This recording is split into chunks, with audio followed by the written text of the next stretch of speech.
On est dans la dernière ligne droite du mercato et un poste semble plus touché que les autres par les transferts, celui des attaquants. On vous explique pourquoi dans un instant. Bonjour à toutes et à tous et bienvenue dans ce nouveau JT Foot Mercato, c'est la grande valse des attaquants, un véritable jeu de chaises musicales qui concerne plusieurs clubs européens. En plus, la plupart d'entre eux sont liés. En effet, plusieurs grosses écuries européennes des grands championnats cherchent à se renforcer en attaque, ou au moins à changer des choses, et ça se traduit par un grand nombre de joueurs offensifs sur le départ, à commencer par Anthony Martial dont on vous parlait en détail dans la revue de presse, lui qui devrait être prêté à Séville pour les 6 prochains mois. Les Red Devils auraient même trouvé un accord sur ce dossier avec les Andalous, et le joueur serait en partance pour l'Espagne. Pour Dusan Vlahovic en revanche, ce sera plutôt un transfert, en tout cas la Juve fait tout pour l'arracher à son club, la Fiorentina. On vous en parlait aussi ce matin, la vieille dame a fait une offre de 60 millions d'euros, mais la Viola en demande pour l'instant 10 de plus. Autre nom qui revient avec insistance du côté de Turin, c'est celui de Mauro Icardi. Pour l'Argentin, un départ de Paris semble totalement inévitable.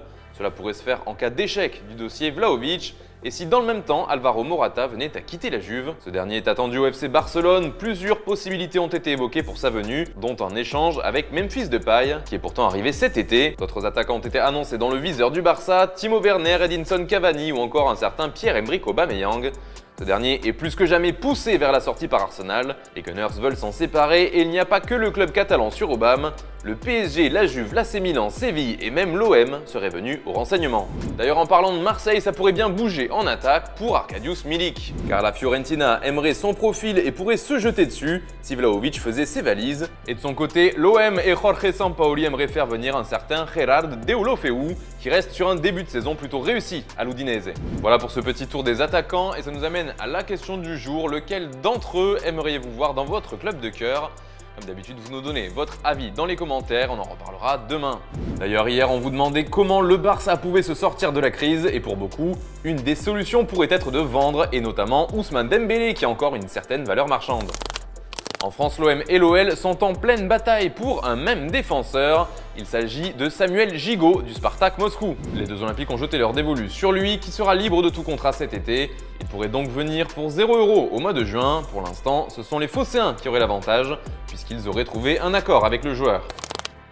L'AC Milan cherche un défenseur cet hiver et c'est du côté de Manchester United qu'il aurait trouvé ce qu'il cherche. Les Lombards souhaiteraient faire venir Eric Bailly et d'après nos informations, les discussions sont en cours pour le défenseur ivoirien. Les deux clubs négocient actuellement un prêt jusqu'à la fin de saison avec la prise en charge intégrale de son salaire par les Rossoneri. Un jeune joueur du Paris Saint-Germain pourrait bien faire ses valises, c'est Colin Dagba qui ne joue presque plus cette saison. Le latéral droit a déjà dit non à l'AS Saint-Etienne cet hiver, mais d'après nos informations, d'autres équipes s'intéressent à lui. On parle ici de Majorque qui vient d'accueillir Sergio Rico et le club de Venise. Deux écuries qui cherchent à le faire venir en prêt. Toujours à Paris avec un autre joueur qui est sur le départ, c'est Georginio Wijnaldum. Les rumeurs d'un retour en Angleterre se font de plus en plus présentes. Sky Sports affirme ainsi que le Néerlandais est prêt à faire son comeback outre-Manche, même s'il ne le dira pas publiquement. Il regarderait même dans la direction d'un club en particulier, Arsenal, et ce dès cet hiver. Les Gunners justement cherchent à se renforcer au milieu de terrain, affaire à suivre.